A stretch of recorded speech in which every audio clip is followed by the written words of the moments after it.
नमस्कार दर्शकबिन कार्यक्रम जनताका कुरामा यहाँहरू सबैलाई हार्दिक स्वागत गर्दछु। म हिमाल बस्नेत। हामीले कार्यक्रम जनताका कुरा निरन्तर रूपमा अगाडि बढिरहेका छौँ। समाजका विषय, देशका समस्याका विषय, यावत विषयमा छलफल परामर्श जारी राखेका छौँ। आज हामीले विशेष गरी एमसीसी को विषय र रुसले युक्रेनमाथि हमला गरेपछिको जुन परिणाम देखा परेको छ यस विषयमा हामी छलफल गर्नेछौँ। सबैभन्दा पहिला छलफल गरौँ एमसीसी के बारेमा। हिजोसम्म एमाले र कांग्रेस बीच नयाँ समीकरण बनेर अहिलेको गठबन्धन भत्काएर एमसीसी पारित गर्ने विषयमा मोटामोटी सहमति नजिक पुगेको समाचार बाहिरिएको थियो। प्रधानमन्त्री शेरबहादुर देउवा र नेकपा एमालेका अध्यक्ष केपी शर्मा ओली बीच एक हप्तादेखि वार्ता संवाद कहिले बालुवाटारमा त कहिले बालकोटमा वार्ता भइरहेको थियो र बालकोट र बालुवाटारको वार्ताले एमसीसीलाई तार्किक निष्कर्षमा पुर्याउने विश्वास नेपाली कांग्रेसले गरेको थियो। तर फेरि समीकरण फेरबदल हुने कुरा बाहिर आएको छ र अहिलेकै गठबन्धनलाई जोगाएर यो गठबन्धन पनि जोगाउने र एमसीसी नि पास गर्ने रणनीतिमा अहिलेको सरकार लागेको र यसतर्फ अहिलेको एमसीसी को मोड यतातर्फ मोडिएको भन्ने विषय पनि बाहिरिएको छ। जुन प्रधानमन्त्री शेरबहादुर देउवा र नेकपा एमालेका अध्यक्ष केपी शर्मा ओली बीच हिजो पनि भेटवार्ता भयो र अब एमसीसी पारित गराउनको लागि एमाले राखेका दुईवटा शर्त। पहिलो शर्त 14 जना सांसदलाई कारबाही गर्नुपर्ने, नेकपा एकीकृत समाजवादी पार्टीमा रहेका 14 जना सांसदलाई कारबाही गर्ने र अर्को सभामुखलाई हटाउने विषयमा नेपाली कांग्रेस सहमत भए नयाँ समीकरणको सरकार निर्माण हुने र यो अहिलेको गठबन्धनको सरकार भत्काएर एमसीसी पारित गर्ने सहमति नजिक यी दुईवटा दल पुगेको भन्ने विषय बाहिर आएको थियो र आम सञ्चार माध्यमले पनि यिनै विषयलाई मुख्य विषय बनाएर जुन छापेको थियो। तर अहिले हुन त नेपालको राजनीतिमा रातारात घण्टैमा पनि राजनीतिक समीकरण जोड घटाउ फेरबदल भइरहन्छ। दलहरूका स्वार्थ मिले भने घण्टा होइन मिनेटमा पनि पार्टीका नीति नियम एजेन्डाबाट पछि हट्ने र स्वार्थ पुरा भयो भने दलहरू त्यसतर्फ अगाडि बढ्न राजी भएका घटना नौला होइनन्। एमसीसी को विषयलाई पनि यति बेला नेकपा माओवादी र एकीकृत समाजवादी पार्टी अहिलेको यो सत्ताबाट बाहिरिनु पर्ने अवस्था सिर्जना भएपछि यो अहिलेको गठबन्धनलाई जोगाएर भए पनि एमसीसी पारित गर्ने मनसायमा फेरि पनि वार्तामा अगाडि बढेको र आज प्रधानमन्त्री शेरबहादुर देउवा र नेकपा एकीकृत समाजवादी पार्टीका अध्यक्ष माधव कुमार नेपाल बीच भएको यो छलफलबाट अहिलेको घटना यतातर्फ मोडिएको भन्ने विषय आएको छ। अब एमसीसी को विषयले नेपाली राजनीति जनमानसमा सन्तास छ र जुन किसिमको एमसीसी का विषयलाई लिएर जुन चर्चा बहस र परामर्श भइरहेको छ र नेपाली राजनीतिका नेताहरू पनि आफ्नो स्ट्यान्ड अडानबाट कहिले पछि हट्ने कहिले ओके गर्ने यावत विषयमा चाहिँ नेताहरूको दौदत चरित्र देखिने गरेको छ। सत्तारूढ नेकपा माओवादी केन्द्र र एकीकृत समाजवादी पार्टीले गठबन्धन पनि जोगाउने र एमसीसी पनि अनुमोदन गराउने बाटो रोज्ने विषयमा अहिलेको सत्ता घटक नेपाली कांग्रेससँग सहमति नजिक अगाडि बढिरहेको विषय अहिलेको पछिल्लो यो परिघटना यतातर्फ गइरहेको भन्ने विषय आएको छ। जुन अब दुवै दलले एमसीसी अनुमोदनका लागि निर्णायक पेश गर्दा पास हुने वातावरण पनि बनाउन संसद बहिष्कार गर्ने र यो एउटा अर्को नयाँ राजनीतिक ध्रुवीकरण र नयाँ राजनीतिक चलखेल सिर्जना भएको विषय बाहिरिएको छ। अब कांग्रेस जसपा र लोसपाले मतदान गर्नेछन् र एमाले बेल घेराउ गर्नेछ र एमसीसी यो गर्दाखेरि माओवादी र एकीकृत समाजवादी पार्टीले एमसीसी को विरुद्धमा भाषण गरेर बहिष्कार गर्ने र यति भयो भने एमसीसी का विषयमा पास एमसीसी ध्वनि मतका आधारमा पास हुने वातावरण सिर्जना हुन्छ भन्ने विषय बाहिरिएको छ।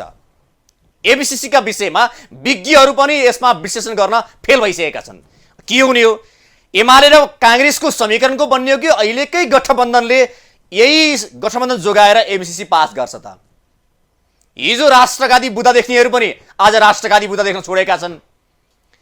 हिजो खुलेर विरोध गर्नेहरू पनि आज विरोध गर्न छोडेका छन् र आज विरोध गर्नेहरू भोलि विरोध नगर्न पनि सक्छन्। किनभने नेपाली राजनीतिमा सत्ताको स्वार्थ मिल्यो भने नेताहरूले जे पनि गर्न तयार हुन्छन् भन्ने उदाहरण त धेरै अगाडिदेखि नै पर्दाफास भइसकेको छ। अब जुन एमसीसीका विषयलाई लिएर अमेरिकाले धम्कीपूर्ण भाषा प्रयोग गरेपछि नेपालका राजनीतिक पार्टीहरू एमसीसी टेबल गर्न राजी भए भन्ने विषय पनि बाहिरिएको छ। यता चीनले पनि एमसीसीको विषयलाई लिएर निकै चासो दिएको छ। चीनका विदेश मन्त्रीका प्रवक्ताले नेपालका कम्युनिस्ट पार्टीका अध्यक्षहरूलाई भर्चुअल वार्ता गरेर एमसीसीका विषय यावत विषयमा छलफल गरेको विषय पनि बाहिरिएको छ। चीनको चासो र अमेरिकाको एमसीसी प्रतिको पास गर्ने दबावका बीचमा नेपाल भू राजनीतिक चपेटामा पक्कै परेको छ। यसबाट उन्मुक्ति गराउनका लागि र यसलाई सहज रूपमा ल्यान्डिङ गर्नको लागि नेपालका राजनीतिक पार्टीहरू सक्षम हुन्छन् कि हुँदैनन्, यो परीक्षाको घडियामा नेताहरू सक्षम हुन्छन् कि हुँदैनन्, यो हेर्ने यति बेलाको समय रहेको छ। एमसीसीका विषयमा एमाले निर्णायक तहमा छ र एमाले जे चाहे त्यही हुन्छ भन्ने विषय थियो। हिजोसम्मको परिघटना यो थियो। एमाले या अहिलेको वाम घटकसँग नयाँ सरकार या नयाँ समीकरणको सरकार निर्माण गर्छ कि भन्ने एउटा त्यो ध्रुवबाट पनि विश्लेषण गर्न थालिएको थियो भने यता एमाले काङ्ग्रेससँग मिलेर एमसीसी पास गर्न सघाउँछ भन्ने विषय पनि बाहिरिएको थियो। यो हिजोको घटना, तर आजको घटना अर्कै भएको छ। फेरि भोलिको घटना अर्कै हुन सक्छ। नेपाली राजनीतिमा नेताहरूले गर्ने निर्णय क्षणिक स्वार्थपूर्ति गर्ने ढङ्गबाट पनि अगाडि बढेको देखिन्छ। एमसीसी सम्झौता मिलेर प्रतिनिधि सभाबाट अनुमोदन पनि गराउने र अर्को विषय एमसीसी सम्झौता मिलेर प्रतिनिधि सभाबाट सम्झौता अनुमोदन गराउने र गठबन्धन भत्किएमा देउवालाई साथ दिने भन्ने विषयमा जुन सहमति नजिक पुगेको विषय हिजो बाहिरिएको थियो। अर्को विषय थियो देउवाकै नेतृत्वमा निर्वाचनमा जाने र नेकपा एमाले अहिले प्रदेश सरकारमा चाहिँ हिस्सेदारी खोजे तर सङ्घको जुन सरकारमा सहभागी नहुने भन्ने विषयमा चाहिँ मोटामोटी छलफल सहमति नजिक पुगेको विषय बाहिर आएको थियो। तर आजको घटनाले फेरि परिस्थिति मोडिएको छ र अब यो अहिलेको यो एमसीसीको विषयमा नेताको चट्टानी अडानबाट नेपालका राजनीतिक पार्टीहरू सत्ताकै लागि आफ्ना एजेन्डाबाट पछि हट्छन् त। नेकपा माओवादीले जुन एजेन्डा सहित अगाडि बढेको थियो, नेकपा एकीकृत समाजवादी पार्टीले जुन एजेन्डा सहित अगाडि बढेको थियो, कुनै पनि हालतमा संशोधन बिना एमसीसी पारित हुन दिँदैनौँ र त्यो हुन पनि सक्दैन भन्ने पार्टीका नेताहरू एमसीसीको विषयलाई लिएर या सरकारबाट बाहिरिनु पर्ने त्यो तितो क्षणलाई स्मरण गर्न लाग्दाखेरि फेरि एमसीसी पास गरेर भए पनि सरकार चाहिँ जोगाउनु पर्छ है भन्ने अवस्थामा आए भने नेपालको राजनीतिमा नेताहरूले बोली र व्यवहारमा कति फरक पर्दो रहेछ भन्ने विषयको आकलन गर्नुपर्ने अवस्था हुन्छ। हुन त योभन्दा अगाडि पनि नेताहरूले गर्ने व्यवहार या गर्ने काम र बोलीमा तादात्म्यता नमिलेको विषय त छरपष्टै भएकै हुन्। तर अहिले जुन माओवादी र एकीकृत समाजवादी पार्टीको विषयमा अहिले समाचार बाहिर आएका छन्, यो विषयमा साँच्चै हिजोको अडानबाट माओवादी र एकीकृत समाजवादी पार्टी आफ्नो चट्टानी अडानबाट पछि हट्ने हुन्छ? गम्भीर प्रश्न पनि उठेको छ। देश एउटा भू राजनीतिक चपेटामा परिरहेको यो अवस्थामा र चीन र अमेरिकाको भू राजनीतिक चपेटामा नेपाल परिरहेको यो अवस्थामा अब नेपाललाई सेफ ल्यान्डिङ गराउन सक्ने नेताहरू देशमा छन् कि छैनन् त? आज हामी यिनै विषयमा छलफल गर्छौँ र नेपालका राजनीतिक पार्टीहरूसँग पनि यस विषयलाई लिएर छलफल गर्छौँ। यति बेला वरिष्ठ अधिवक्ता बालकृष्ण नेउपाने हाम्रो सम्पर्कमा हुनुहुन्छ, उहाँलाई कार्यक्रममा स्वागत गरौँ। स्वागत छ यहाँलाई कार्यक्रममा। हजुर नमस्कार, धन्यवाद। अब यो एमसीसीको विषयमा पनि विश्लेषकहरू पनि फेल भइसकेको भन्ने विषय बाहिर आउँछ। एउटा विश्लेषण गरे अर्को हुन्छ, घन्टै पछि नेताहरूको बोली पनि फेरिन्छ र एमसीसीको विषयमा लिएको अडानबाट पनि नेताहरू बाहिरिएको विषय आउँछ। अब यति बेलाको अवस्थामा एमसीसीको विषय कहाँ पुगेको हो? अब यो यी राजनीतिज्ञ र यी संसद सदस्यलाई पनि थाहा छैन। हजुर यो धेरै त जनताका हातमा आयो। हजुर अब यो फाइल गर्ने हो भने जनताले सशक्त रूपमा आन्दोलन गरे, प्रतिकार गरे भने यी देशद्रोहीहरू देश बेच्नबाट पछाडि हट्छन्। तर सँगसँगै एमसिसीमा अमेरिका र चीन आम्ने सामनेमा भिड्न थाले। युक्रेनकै जस्तो अवस्था यहाँ सिर्जना हुन थाल्यो। चीनले दुईचोटि पत्रकार सम्मेलन गरेर एमसिसीको विषयमा कडा प्रतिक्रिया दिइराखेको छ। त्यसैले यो हाम्रो मात्रै विषय रहेन, यो अन्तर्राष्ट्रिय विषय पनि भयो। शक्ति राष्ट्रको चलखेल भएको कारणले यसले नेपाललाई अप्ठ्यारो पोजिसनमा पुर्याउने भयो। अब यो सन्धि पास भयो न, अमेरिका रिसाउँछ, सन्धि पास भयो चाइना रिसाउँछ। अहिले युक्रेनमा एक कच्चा मान्छेलाई राष्ट्रपति बनाउँदा तपाईँको कमेडियनलाई जे हालत युक्रेनले भोगिराखेको छ, नेपालमा ज्यान मार्ने, हाइज्याक गर्ने, सुत्या ठाउँमा टाउको काट्ने मान्छेलाई नेता बनाएको परिणाम नेपालीले भोग्दैछन्। कोदो रोपेर धान फल्दैन, फल्ने कोदो नै हो। यिनीहरूले जानेको हत्या हिंसा नै हो, त्योभन्दा बढी केही भएन। त्यसैले अब यसबाट जोगिन सक्ने एउटै उपाय भनेको नेपाली जनता सशक्त रूपमा आउने। एमसिसी मात्रै बचाएर हुँदैन। यो एमसिसी उत्पादन गर्ने कारखाना भनेको 12 बुँदे दिल्ली सम्झौता, 12 बजे दिल्ली सम्झौता गरेर आएका नेता र पार्टी यो कारखानै ध्वस्त गराएपछि मात्रै एमसिसी बच्छ। हिजो तपाईँको महाकाली सन्धि पास गर्दा यिनीहरू पश्चिमबाट सूर्य उदय हुन्छ, अब नेपालका दुःखका दिन गई खरबौं डलर आउँछ भनेर सपना बाँडे। एक थोपो आज 25 वर्ष भयो, एक थोपो आएन। यिनै मान्छेले अहिले एमसिसी पास गर्न खोज्दैछन्। त्यसैले म के भन्दैछु भने यो यिनीहरूबाट यी विश्वसनीय शक्ति होइनन्, यी अविश्वसनीय शक्ति हुन्। अविश्वासी शक्तिले भनेका कुरा पत्यार लायक छैनन्। हिजो यो देशलाई यसरी भड्खालामा लगे यिनीहरूले, अब पनि फेरि भड्खालामा लाँदैछन्। त्यसैले म यसको जड चाहिँ 12 बुँदे दिल्ली सम्झौता, त्यो सम्झौताबाट आएका नेता, संविधान पार्टी हो। यो जबसम्म हामी विदा गर्दैनौँ यो देश सुरक्षित छैन। यिनीहरूले नेपाललाई शक्ति राष्ट्रको द्वन्द्वमा फसाउन खोजे। यसबाट हामी हजुर दौद चरित्र चाहिँ प्राय अब नेताहरूको पार्टीको त्यही देखिन्छ, स्पष्ट धारणा नआउने। अब कतिपय सन्दर्भमा यो पछिल्लो हिजोसम्मको समीकरण हेर्दाखेरि एमाले र काङ्ग्रेस मिलेर एमसिसी पास गर्ने, अहिलेको गठबन्धन भत्काउने र नयाँ समीकरणको नयाँ सरकार बनाएर एमसिसी पास गर्ने भन्ने ढङ्गको एउटा विषय बाहिरिएको थियो। फेरि आज विषय छुट्टै भएको छ। तपाईँको मोटामोटी आकलनमा अहिलेको परिस्थिति हेर्दाखेरि एमसिसी पास त हुने नै भयो होइन त? अब यो त यिनीहरूले पास गर्नका लागि यिनीहरू आएका, यही पास गर्नको लागि यो चाहिँ तपाईँको परमादेशको सरकार बनेको, यही पास गर्नका लागि तपाईँको नेपालमा 17,000 मान्छे मरेका हुन्। यो त यिनीहरूले भेटे भन्दैछ त जम्मैले पास गर्छन्। यिनीहरूले सके भन्दैछ त नेपाललाई सिक्किम बनाइदिन्छन्। यी मुख्यमन्त्रीको चुनाव लड्छन्। तर यो विषय जनताले स्वामित्व लिएर सडकमा आइसके। हिजो हेमराज अवस्थी भन्ने मानिसलाई अनावश्यक रूपमा टाउकामा गोली हानेर यी हत्यारा सरकारले घाइते बनाएर दुईचोटि अपरेसन भएर अहिले पनि उनी न्युरो हस्पिटलमा मर्ने र बाँच्नेको दोषान भएछन्। कुनै सञ्चार माध्यमले लेख्दैन, कुनै तपाईँको उसले के अरे तपाईँको यो मानवाधिकारवादी बोल्दैनन्।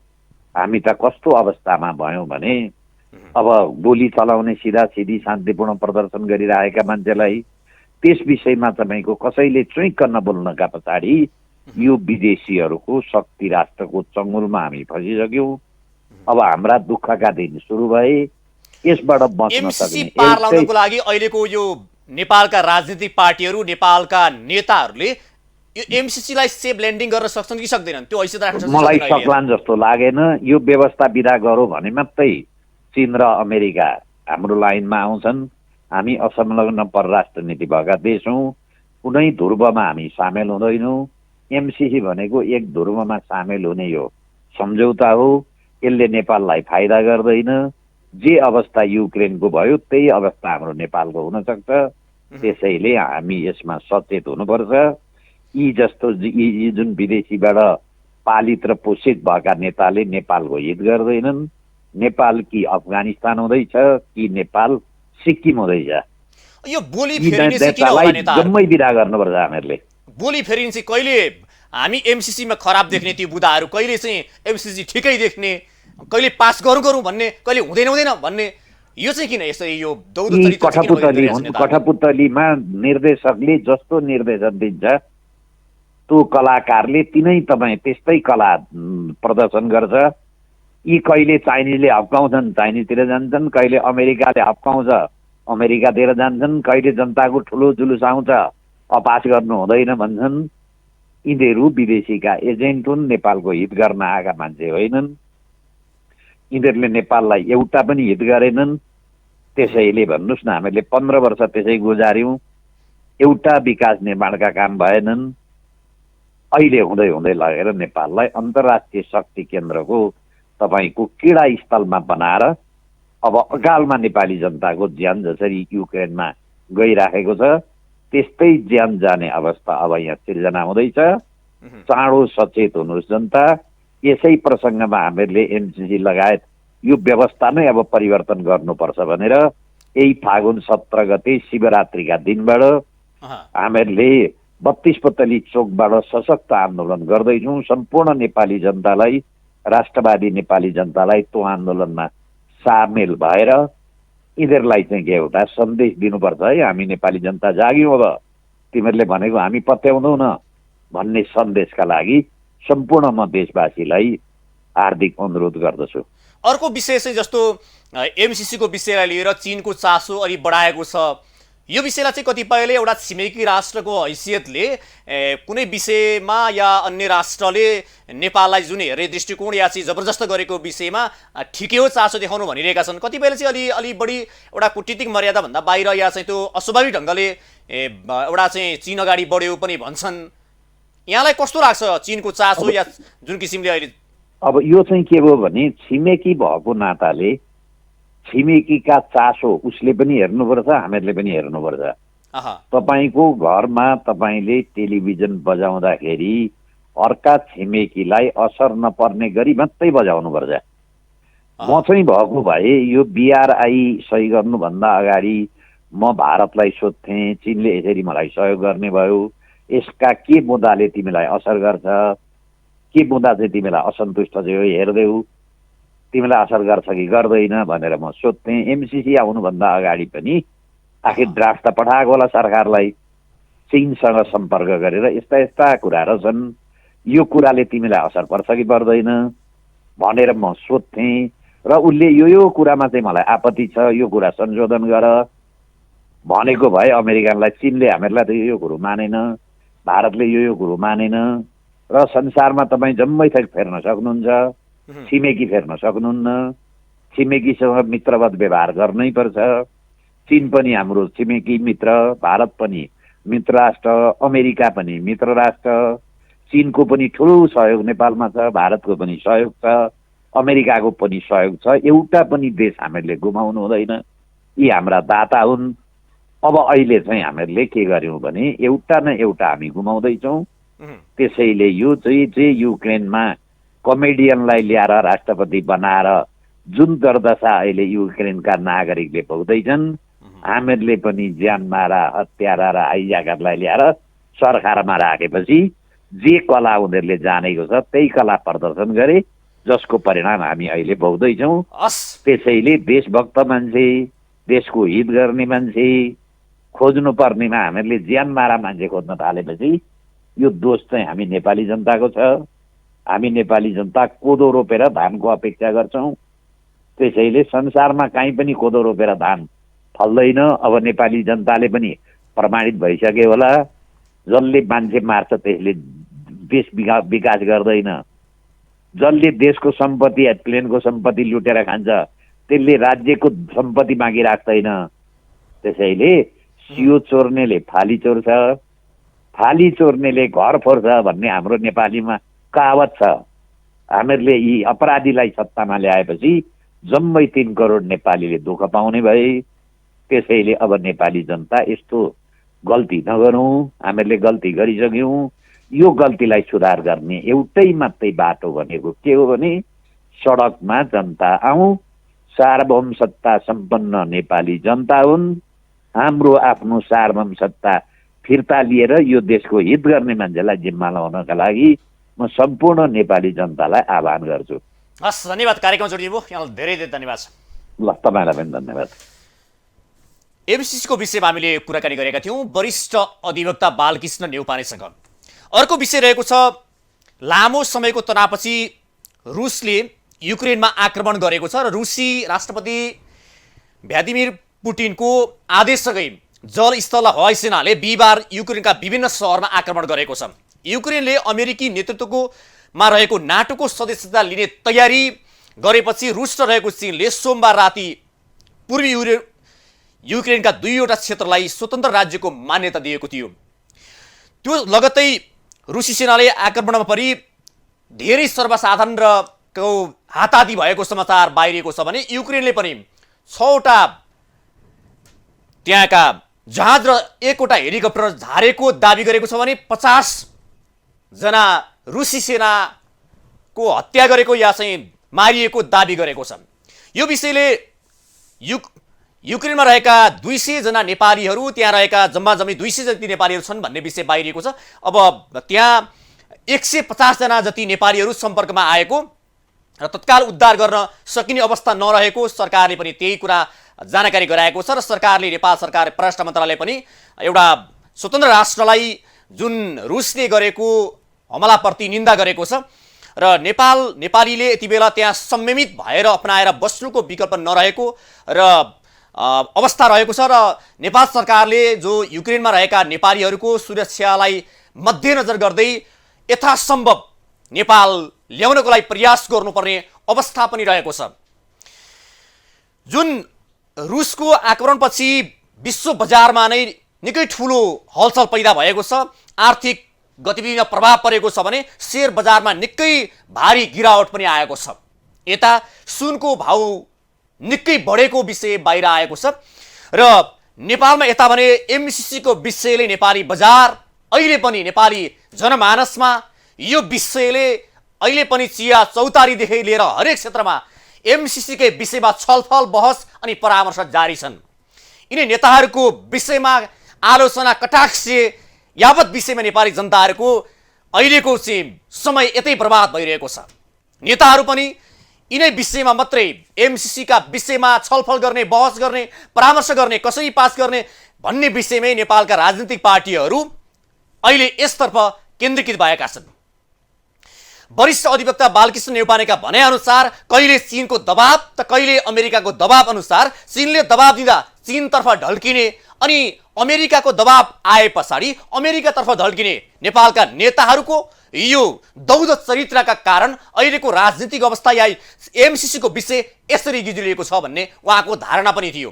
त्यसैगरी कहिले आम नागरिकको सडक आन्दोलन भए पछाडि नागरिकको सडक आन्दोलनको त्यो भावना अनुसार फेरि एमसिसी पास गर्नु हुँदैन है भन्ने किसिमका धारणा पनि कहिले व्यक्त गर्ने। यो नेताहरूको दौध चरित्रका कारण नेपालको अहिले वर्तमान अवस्थामा एमसिसीको विषयले नेपाली जनमानसमा एउटा सन्तास छाएको छ। कतै अमेरिकी सेनाको विषय बाहिर आएको छ, कतै अमेरिकी सेना एउटा स्वतन्त्र राज्य सार्वसत्ता सम्पन्न राष्ट्रमा एउटा विदेशीका बुट बजारेर नेपालको स्वाधीनता र अस्मितामाथि बलात्कार गर्ने त होइनन् भन्ने गम्भीर शङ्का पनि नेपाली जनमानसमा निकै छाएको छ।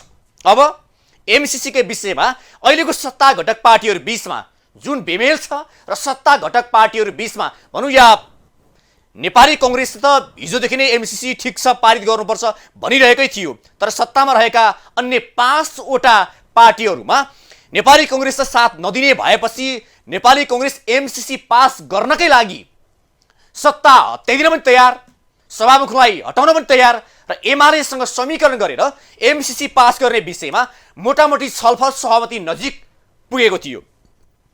तर आजको दिनभरिको घटनाक्रमले विषय अन्तै मोडिएको छ। फेरि यही सरकार, यही सत्ता, यही गठबन्धनलाई जोगाउने र एमसिसी पनि पास गर्ने मध्यमार्गी बाटो रोज्ने भन्ने विषयमा माओवादी र एकीकृत समाजवादी पार्टीले छलफल अगाडि बढाएपछि नेपालको राजनीतिक वृत्तमा एमसीसी को विषयले अर्को बाटो तय गरेको छ। अब यो विषय कति बेलासम्म यसमा नेताहरू अडानमा रहन्छन् र कति समयपछि आफ्नो बोली फेर्छन् र कति बेलासम्म यो आफ्नो विषयमा या आफ्नो विचारमा नेताहरू दृढ रहन्छन् भन्ने विषय चाहिँ यसै भन्न सकिन्न। फेरि रातारात नेपालको राजनीतिको कोर्स अर्कै बाटोतर्फ पनि अगाडि बढ्न सक्छ। एमसीसी का विषयमा नागरिकको भावना त अहिलेको सत्ता घटक या पार्टी नेपाली कांग्रेसले बुझेन भन्ने आरोप छ, किनकि नेपाली कांग्रेसले जुन एमसीसी का बुदाहरू राष्ट्रघाती बुदा देखेकै छैन, त्यहाँ राष्ट्रघाती बुदै छैनन्। कुनै पनि देशको सार्वभौमसत्ता, भौगोलिक अखण्डता र देशको संविधान, नागरिकको भावना भन्दा बाहिर एमसीसी छैन भनिरहेको छ। सिधै विकास, समृद्धि, देशलाई सम्पन्न बनाउने भन्दा बाहेक यो एमसीसीमा अरू कुनै स्वार्थ छैन भनेर नेपाली कांग्रेसका नेताहरूले बारम्बार भनिरहेका छन्। तर अन्य पार्टीहरू, कानुनका ज्ञाताहरू र एमसीसी का अध्ययन गर्ने अध्ययनकर्ताहरूले पनि राष्ट्रघाती बुदाको बारेमा नागरिकहरूलाई बारम्बार प्रकाश पार्ने काम गर्दै आइरहेका छन्। अब एमसीसीले गर्दा अहिलेको यो सरकार, अहिलेको चाहिँ यो गठबन्धन, प्रतिपक्षको भूमिका र यी पार्टीहरू कसरी अगाडि बढ्छन् त, यो विषयमा नागरिकले नजिकबाट हेरिरहेका छन्। अब एउटा विषय के छ भने अहिलेका नेपालका राजनीतिक पार्टीहरूलाई चुनावको पनि डर छ। आसन्न वैशाख 30 गते सरकारले घोषणा गरेको स्थानीय तहको निर्वाचन नजिकिँदै गर्दाखेरि अब स्थानीय तहको निर्वाचनमा जनताले जसले एमसीसी को पक्षमा उभिने हो उसलाई जनताले देखाइदिन्छन्, स्थानीय तहको निर्वाचनमा त्यो हालत देखाइदिन्छन् नेपाली जनताले भन्ने एउटा डर पनि हुन सक्ला। जुन नेपाली जनताले एमसीसी खारेज गर्नुपर्छ भन्ने पक्षमा छन् भन्ने विषय त प्राय नेपालका राजनीतिक पार्टीहरूलाई थाहा छ। तर एमसीसीमा भएका खराब बुदाहरू छन् भने त्यो पनि पक्कै थाहा होला, र थाहा छ या छैन या छँदै छैनन् बुदै भन्ने त पक्कै नहोला। अब यति बेला हाम्रो कार्यक्रममा नेपाली कांग्रेसका नेता रामरी खतिवडा जोडिनु भएको छ। उहाँलाई कार्यक्रममा हार्दिक स्वागत गरौँ। स्वागत छ यहाँलाई कार्यक्रममा। अब एमसीसी को कोर्स तपाईहरुले कहाँ पुर्याउनु भयो? जहाँ थियो त्यही छ त। एमसीसी सदनमा दर्ता गरेर बसेको छ त, देख्नु भएन? सुन्नु भएको छैन? सुनिरहेका छौँ तपाईहरुको। फेरि अब यो त घण्टै विषय परिवर्तन हुन्छ अनि विषय होइन, परिवर्तन भएको छैन। 16 गतेसम्म पारित गर्नुपर्नेछ। घन्टै पछि नेताहरूका बोली तपाईँको फ्ल्यास न्युज भन्दा बढी परिवर्तन भएकाले यो अवस्था सिर्जना भएको हो। तपाईहरुले त बोली फेर्नु भएको छैन। तपाईँले देख्नु भएन? सत्ता पक्षमा होस् अथवा प्रतिपक्षमा होस्, काङ्ग्रेसले जे भन्यो त्यही गर्छ। हामी माछा देख्दा दुलाभित्र हात, सर्प देख्दा दुला बाहिर हात गर्दैनौँ न। अहिले पछिल्लो आज दिनभरिको घटनाक्रमबाट गठबन्धनभित्रै अहिलेको यो गठबन्धनलाई जोगाउने एमसीसी नि पारित गर्ने साझा ढङ्गले चाहिँ एउटा एजेन्डा बनाइयो, त्यसरी अगाडि बढ्ने विषय बाहिर आएको छ। यो सत्य हो? हामी सबै कुरा अप्सनमा खुला छौँ। सबै पोलिटिकल पार्टीसँग हाम्रो छलफल भएको छ। सत्ता गठबन्धनसँग त नहुने कुरै भएन। जो सत्तासँगै हुनुहुन्छ, सत्तामा बस्ने साथीहरूले पनि के सोध्नु पर्यो भने प्रधानमन्त्री सिस्टममा प्रधानमन्त्रीले पेश गरेको नीति तथा कार्यक्रम होस् अथवा कुनै विधेयक होस्, कुनै बिल होस्, त्यसको विरुद्धमा गएर भोटिङ गरिसकेपछि सत्तामा झन्डा फरफराउँदै हिँड्छु हिँड्न भन्न पाउँदैन। हाम्रो प्रधानमन्त्रीज्यूको एउटा लचकता छ। म प्रधानमन्त्रीलाई धन्यवाद दिन चाहन्छु। आफूले मनोनित गरेका मान्छेहरूले विरोध गर्दा पनि उहाँले केही गर्नुभएको छैन। क्याबिनेट सिस्टममा आफ्नै क्याबिनेटका मन्त्रीहरूले जे पाए त्यही गर्दा पनि उहाँ चुप लाएर बस्नु भएको छ। यो गठबन्धन बचाउनका लागि उहाँले सकेको थियो। त्यसैले यो कुरा गठबन्धनमा बस्ने साथीहरूले बुझिदिनु पर्यो। हामी कुन बाटोमा हिँडिरहेछौँ, हाम्रो पद के हो र हामीले के गर्ने हो भन्ने बुझ्नु पर्यो र पद मर्यादा अनुसारको काम गर्नु पर्यो। सुहाउँछ सुहाउँदैन, एउटासँग बिहा गरेर अर्कोसँग गर्भधारण गर्ने र अनि बच्चा तेरै हो भन्न सुहाउँछ कि सुहाउँदैन, यो सत्ता गठबन्धनमा रहने अरू साथीहरूले, अरू पार्टीका साथीहरूले सोच्ने बेला हो। अब हिजोसम्म तपाईँहरूको हिजोसम्म भएको छलफल अनुसार लगभग सहमति नजिक पुगेको भन्ने विषयहरू चाहिँ अब सभामुखलाई र 14 जना सांसदलाई कार्य गर्ने, एमाले र तपाईँहरूले एमसीसी पारित गर्ने विषयमा तपाईँहरू नजिक हुनुहुन्छ भन्ने विषय थियो। त्यो एमालेका साथीहरू पूर्व प्रधानमन्त्री केपी ओलीले दर्ता गरेको प्रस्ताव हो त, यो उहाँ कहाँ नाइ भन्नुभएको छ त? उहाँसँग त नाइ भनेकै छैन उहाँले त, उहाँ त गरिहाल्नुहुन्छ। त्यसमा किन तपाईँहरू एमालेलाई फेरि अलिकता उच्काउँदै हुनुहुन्छ?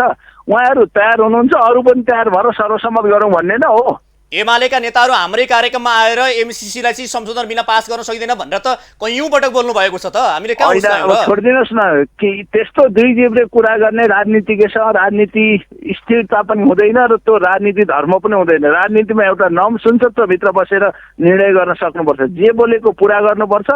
मान्छेलाई जहाँ भयो त्यही सिचुएसन पोलिटिक्स भन्छ, त्यस्तो गर्ने होइन। पब्लिक कन्जम्सनका लागि बोल्ने कि सत्य कुरा बोल्ने हो। अनुदान सहयोग एउटा देशले अर्को देशलाई दियो, माग्न आफै गइयो, त्यो दिएको अनुदान सहयोगलाई उपयोग गर्ने नीतिमा तपाईँ कल्पना गर्नुहोस् त, अरूले सोध्दा विश्वले के भनिरहेको होला? अनुदान सहयोग गर्न पनि यति झगडा गर्छन्, कस्तो मुलुक भनेको होला भन्दा के भन्दा हुने? यी साथीहरू कस्तो बुद्धि होला? त्यसैले क्रान्तिकारी कुरा गरेर हुँदैन। विषय यसरी आएको छ कि सर, त्यो अनुदानभित्र 20 मिसाएर पठाएको छ अरे, हाम्रो नेताहरूले त्यो थाहै पाउनु भएन भन्ने विषयमा मिडियामा काम गर्ने मान्छे तपाईँलाई थाहा छ, 1 लाख अमेरिकन सेना आए, त्यहाँ ब्रिक्स आएको छ, त्यहाँ चाहिँ सिसी क्यामेरा लाग्छ। त्रिभुवन एयरपोर्ट बन्दाखेरि सबै नेपाल ध्वस्त हुने भयो भन्ने, त्रिभुवन युनिभर्सिटी बनाउँदाखेरि अब सबै खतम हुने भयो भने, पृथ्वी राजमार्ग बनाउँदाखेरि त्यसै भन्ने, फास्ट ट्र्याक बनाउँदा त्यसै भन्ने, अरुण खड ल्याउँदाखेरि अब नेपालै सखाप हुने भयो भन्ने, त्यसपछिबाट कोदारी राजमार्ग आउँदाखेरि चाइनिजहरूले नेपाललाई बलात्कार गर्न सक्ने भयो। यस्ता भ्रमका राजनीति गर्ने साथीहरूसँग केही लाग्छ? सधैँ यसरी भ्रमले मुलुक चल्छ। हिजो सशस्त्र द्वन्द्वका बेलामा दुनियाँका छोरालाई पढ्नु हुँदैन, बुर्जुवा शिक्षा नपढाऊ भन्ने, अनि आफ्ना सन्तानलाई पिएचडी पढ्न अमेरिका पठाउने, यो पद्धति कति दिन टिकाउने यार? होइन, नेकपा एकीकृत समाजवादी पार्टीका सम्मानित नेता झलनाथ खनालले के भन्नुभयो भने, काङ्ग्रेसका साथीहरूले एमसीसीमा त्यो 20 मिलाएको थाहै पाउनु भएन, उहाँहरूले अमृत सम्झेर पिउन खोजिरहनु भएको छ, पिइरहनु भएको छ भनेर तपाईहरा भनिरहनु भएको छ उहाँले। होइन, झलनाथजीले सबै कुरा थाहा पाएको भए नेपालको इतिहासमा उहाँ सबभन्दा सर्ट उमेरमा, सबभन्दा सर्ट टाइममा 6 महिना प्रधानमन्त्री हुने इतिहास उहाँले रत्न पाउनु हुने थिएन। त्यही नथाहा उहाँ 6 महिना जानुभयो भएर धेरै अध्ययन गर्नुभएको छ उहाँले त।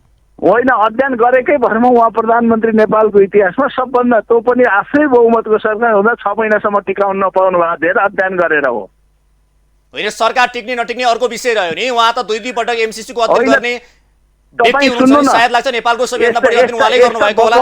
बकम फुसे कुरामा तर्कमा हामी विश्वास गर्दैनौँ न।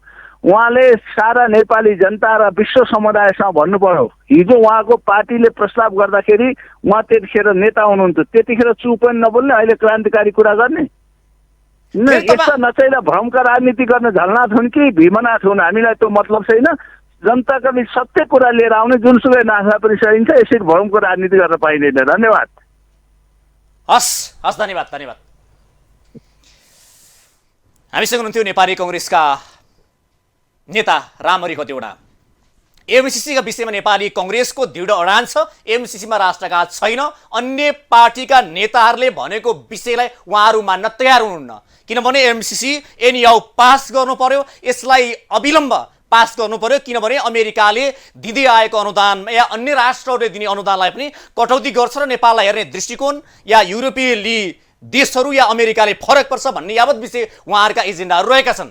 र यो विकासका निम्ति दिएको, समृद्धिका निम्ति दिएको यो अनुदानलाई किन नस्वीकार गर्ने, नेपाली कङ्ग्रेसका नेताहरूको यो प्रश्न रहेको छ।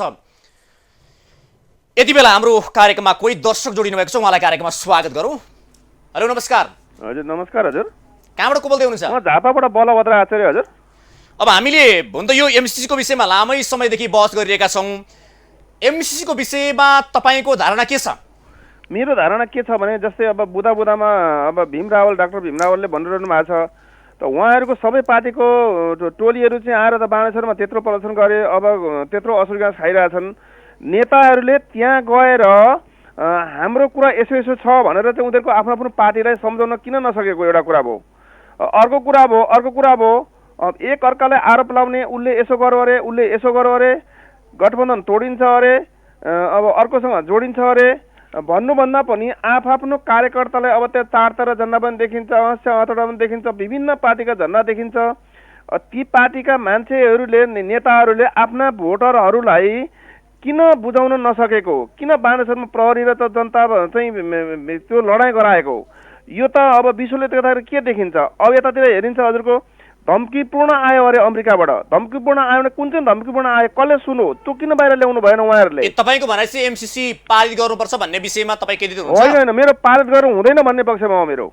ए हजुर, अब विभिन्न देशको कुरा हेर्दाखेरि हामीले युट्युबमा हेऱ्यौँ, वहाँ यस्तो हुन्छ त्यस्तो हुन्छ भन्ने कुरामा हामीले हेऱ्यौँ।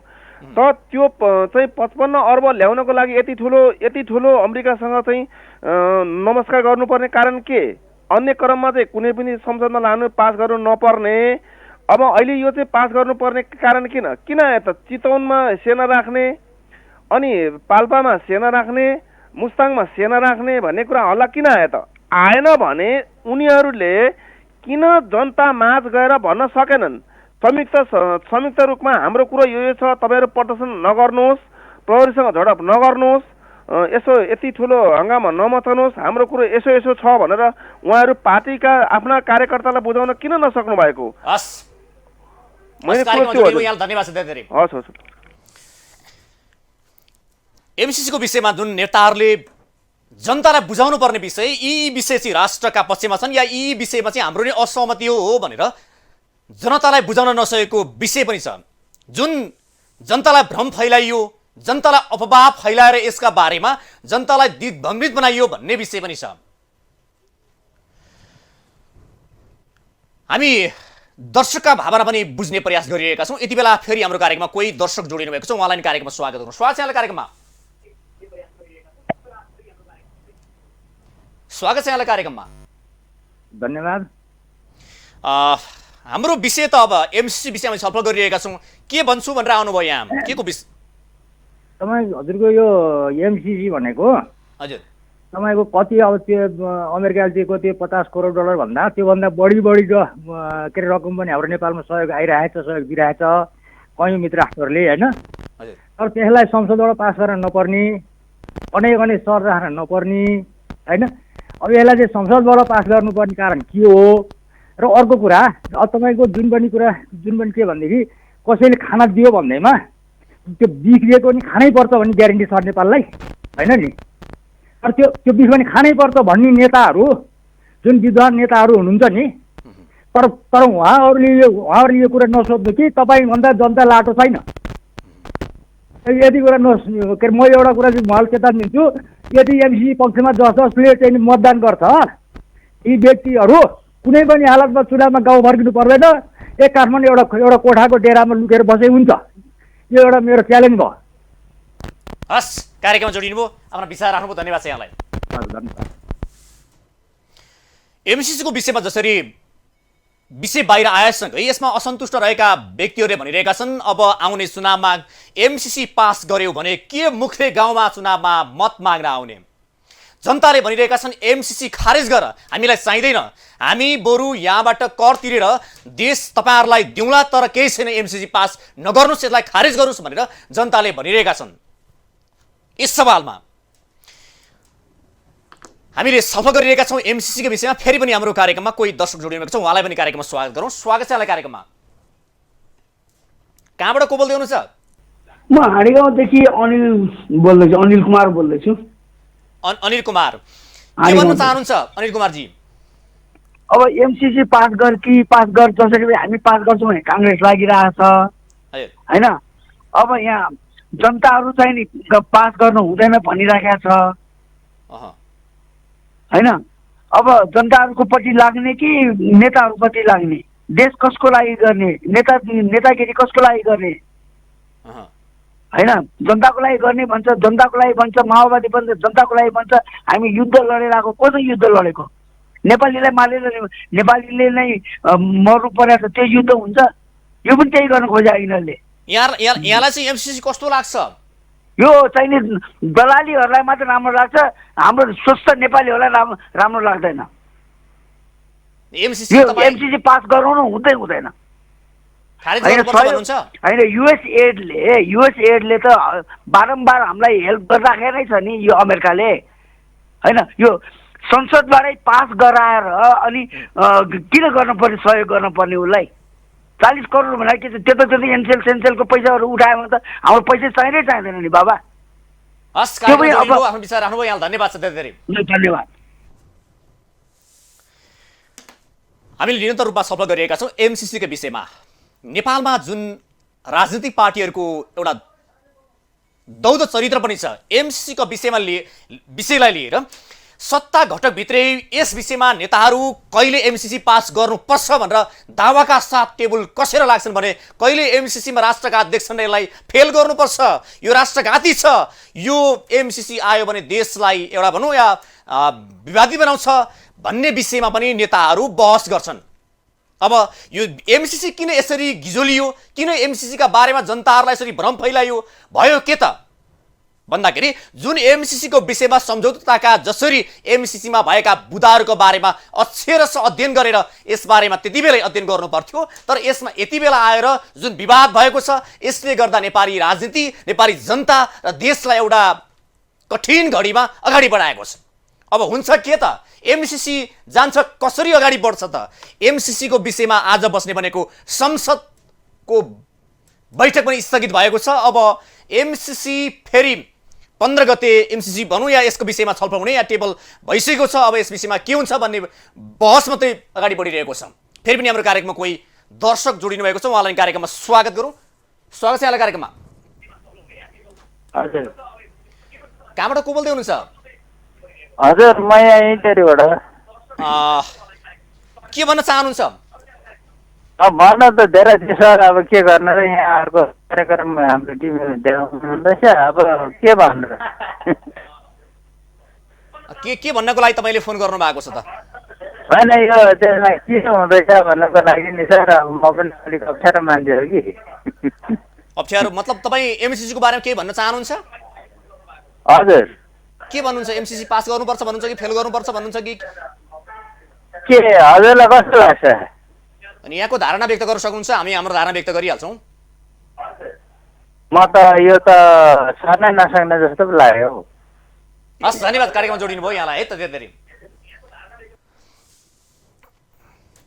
हामीले विशेष गरी एमसीसीको विषयमा छलफल गरिरहेका छौँ र एमसीसीका विषयमा नेपाली राजनीतिमा देखिएको एक किसिमको तरङ्ग र नेपाली राजनीतिमा यसले ल्याएको एक किसिमको परिणाम र नेपाली जनतामा यसले ल्याएको एक किसिमको सन्तासका बारेमा हामी छलफल गरिरहेका छौँ र नेताहरूको धारणा पनि बुझ्ने प्रयास गरिरहेका छौँ भने राजनीतिक विश्लेषक यसका ज्ञाताहरूसँग पनि निरन्तर छलफल गरिरहेका छौँ। सम्भवतः हामीले धेरै पटक एमसीसीकै विषयमा छलफल गरेका छौँ। कार्यक्रम जनताका कुराका माध्यमबाट हामीले यो पछिल्लो समय नेपाली राजनीतिमा एमसीसी भन्दा अर्को विषय खासै चर्चामा छैन, किनभने एमसीसीको विषय मात्रै नेपाली राजनीतिमा के हुने हो, कसो हुने हो, या सेना आउने हुन् या के हुन् भन्ने विषयमा नेपाली राजनीति जनमासमा एक किसिमको सन्तास रहेको हुनाले एमसीसीको विषयमै छलफल गर्नु र यसैको विषयमा जनतालाई प्रश्न पार्नु हाम्रो कर्तव्य पनि हो र यस विषयमा जनताको धारणा लिनु, धारणा बुझ्नु पनि हाम्रो कर्तव्य पनि हो। फेरि पनि हाम्रो कार्यक्रममा कोही दर्शक जोडिनु भएको छ, उहाँलाई पनि कार्यक्रममा स्वागत गरौँ। स्वागत छ यहाँलाई कार्यक्रममा। नमस्ते, म रामशरण खड्का बोल्दैछु हजुर, माछा पोखरीबाट। के भन्न चाहनुहुन्छ? यो एमसीसी हेर्नुहोस् न, त्यहाँ जनता त्यसरी बाहिर सडकमा कराइरहेको अवस्था छ होइन त? हजुर, भित्र 4 जना 5 जना बसेका छन्, कराएका छन्, उनीहरूले मात्रै गरेर हुने रहेछ र यो एमसीसी? हाम्रो नेपालले सधैँ यसरी सहयोग लिएर देश चल्ने हो र सर? हजुर, चल्दैन होला होइन? हजुर हजुर हजुर एमसीसी खारेज गर्नुपर्छ भन्ने पछि म तपाईँ? हजुर, एमसीसी खारिज गर्नुपर्छ सर, यो 100मा 100 खारिज गर्नुपर्छ हजुर। हस्, आफ्नो विचार राख्नुभयो, यहाँलाई धेरै धेरै धन्यवाद। हस्, धन्यवाद। नेपाली राजनीतिमा विभिन्न किसिमका विषयहरू, घटनाहरू, परिघटनाहरू बाहिर आइरहन्छन्। यसमा नागरिकको धारणाहरूलाई देशका राजनीतिज्ञहरू, सरकारवालाहरू, राज्य सत्तामा बस्नेहरूले जनताको भावना बुझ्नुपर्छ। राजनीति किन गर्ने? देश र जनताको लागि, देश र जनताको भाग्य र भविष्य उज्जवल बनाउनको लागि राजनीति गर्ने हो। के नेताहरूले साँच्चै आफ्नो स्वार्थ पूरा गर्नको लागि राजनीति गर्ने हो त? राजनीति गर्ने देशलाई विकास समृद्धिको दिशामा अगाडि बढाउने र नेपाली जनताको भावना अनुसार राजनीति गर्ने, जनताको चाहना अनुसार राजनीति गर्ने नेता र नेतृत्वको कार्य त्यतातर्फ इङ्गित हुनुपर्ने हो। तर नेपालका राजनीतिक पार्टीहरू, नेपालका राजनीतिक दलहरू आफू र आफ्नो स्वार्थ पुरा गर्ने ढङ्गबाट राजनीति गरिरहेका छन् भन्ने आरोप लाग्ने गरेको छ। फेरि पनि हाम्रो कार्यक्रममा कोही जोडिनु भएको छ, उहाँलाई पनि कार्यक्रममा स्वागत गरौँ। स्वागत छ यहाँलाई कार्यक्रममा। धन्यवाद। म लीलाबहादुर बानिया भक्तपुर कटुङ्गेबाट म मौलिक गरिलो पार्टीको महासचिव लीलाबहादुर बानिया बोल्दैछु।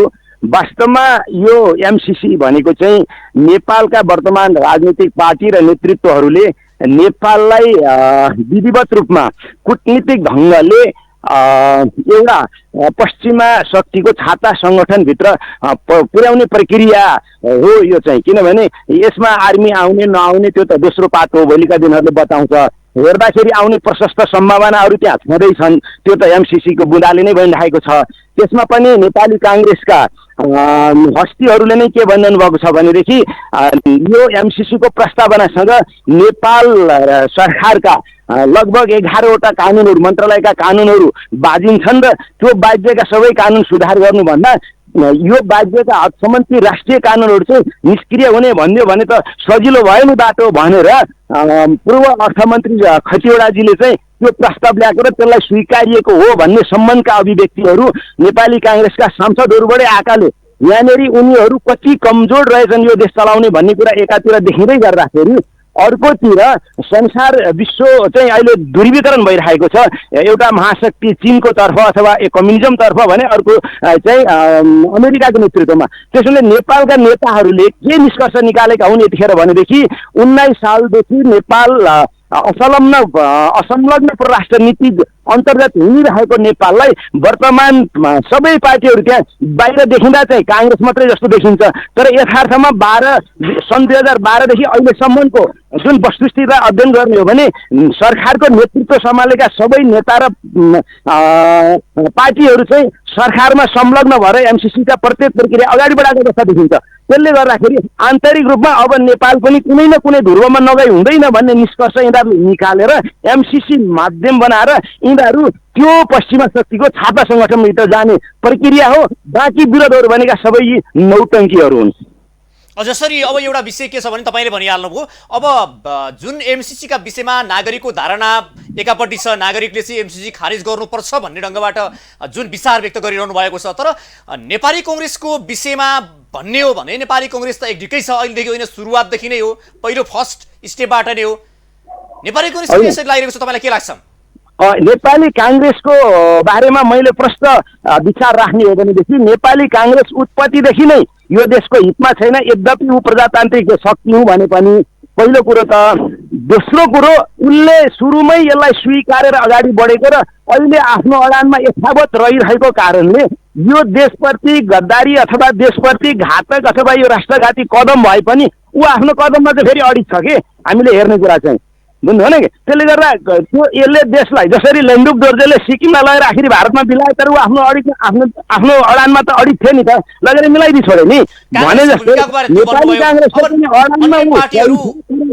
पनि हजुर हजुर अन्य कम्युनिस्ट पार्टी नेकपा एमाले माओवादी पार्टी र एकीकृत समाजवादी पार्टीको विषयमा कुराकानी गर्दाखेरि उनीहरू त आफ्नो अडानमा त छैनन्, किनकि कहिले एमसिसीको पक्षमा रहने कहिले विपक्षमा रहने। उनीहरूको धारणा र यो परिवर्तन र एउटा बोली फेर्ने काम चाहिँ किन भएको जस्तो लाग्छ यहाँलाई? होइन, यो चाहिँ उनीहरूको मौसमी राजनीति हो। तर अन्तर्यमा गएर हेर्ने हो भने कम्युनिस्ट पार्टीका सबै शीर्षस्थ नेताहरू सरकारको सत्ता आरोहण गर्दै गर्दाखेरि एमसिसीमा दस्तखत गरिसकेकोबाट हामीले के बुझ्नुपर्छ भने अन्तर्यमा जसरी 12 बुले सम्झौता गर्न गिरिजा प्रसाद कोइरालाको फेर समातेर यिनीहरू दिल्ली पुगेका थिए, ठिक त्यसै गरी एमसिसीमा पनि नेपाली काङ्ग्रेसकै फेर समातेर यिनीहरू पछि लागेका हुन् भन्ने कुरामा कुनै शङ्का गर्नुपर्ने ठाउँ छैन। अध्ययन गरेर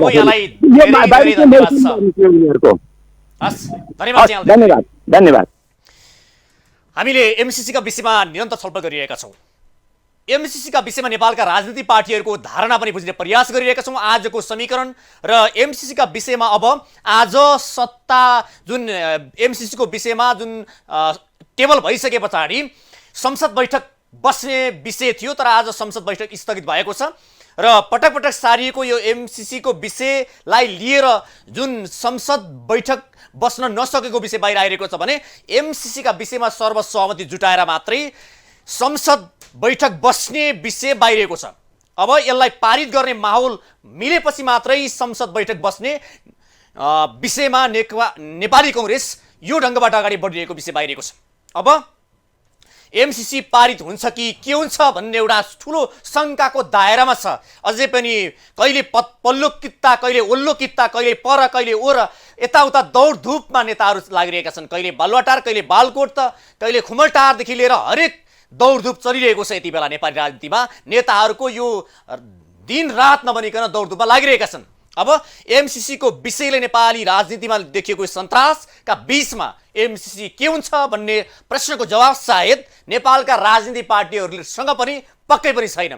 किनभने एमसीसी पास हुन्छ कि फेल हुन्छ भन्ने विषयमा, पास गर्नुपर्छ भन्ने विषयमा नेपाली कांग्रेस दृढ छ, तर नेपालका कम्युनिस्ट पार्टीहरू एमसीसी पास गर्नुपर्छ कि पर्दैन त भन्ने प्रश्नको जवाबमा एक ढिक्का या एक मत पक्कै पनि छैनन्। कहिले पल्लो कित्तामा उभिने त कहिले ओल्लो कित्तामा उभिने, कहिले ठिक छ भन्ने त कहिले बेठिक छ भन्ने, यो यावत विविध किसिमको या यो दौदक किसिमको चरित्रले गर्दा नेपालमा एमसीसी का विषयमा ठ्याक्कै एक मत पक्कै पनि छैन। अब जुन बहस चर्चा परिचर्चा आएसँगै अब एमसीसी का विषयमा हामीले विशेष गरी नेपालका राजनीतिक पार्टीहरू, आम जनताको धारणा र सरकारको धारणा, यावत विषय र सत्ता समीकरण, यी विषयमा छलफल गर्यौं। हामीले विशेष गरी यिनै विषयलाई केन्द्रबिन्दुमा राखेर छलफल गरिरहेका थियौं। अब भने हामी कार्यक्रमको बिट मार्नतर्फ लाग्छौं। आजको यो कार्यक्रम जनताको कुराको निर्धारित समय सकिएको छ। यो लाइभबाट मलाई पनि बिदा दिनुस्। नमस्ते।